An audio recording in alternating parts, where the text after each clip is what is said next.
হাতের লেখা শেখা এবং সুন্দর করার চমৎকার একটি বই, স্কিল ম্যাজিক প্র্যাকটিস কপি বুক। এই 5টি বইয়ের কালেকশনে আপনি পাবেন ম্যাথস, ইংলিশ, আরবি, বাংলা এবং ড্রয়িং। এই বইগুলোর প্রতিটি অক্ষর নিখুঁতভাবে খোদাই করা, যার কারণে বাচ্চাদের হাত ঘুরিয়ে লেখা খুবই সহজ এবং মজাদার। বইয়ের সাথে আরো পাচ্ছেন একটি ম্যাজিক পেন, যেটা দিয়ে লিখলে লেখা 5 থেকে 10 মিনিটের মধ্যে অদৃশ্য হয়ে যাবে এবং পুনরায় বারবার লেখা যাবে।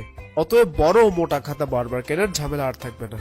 এই বইটি এত মজাদার হওয়ার কারণে শিশুরা কারো সাহায্য ছাড়াই নিজেরা সহজেই লেখা শিখতে পারে। তো আর দেরি কিসের, আজকে অর্ডার করে ফেলুন এই 5টি বইয়ের চমৎকার কালেকশন এবং নিয়ে আসুন আপনার সন্তানের শিক্ষায় কিছু ম্যাজিক।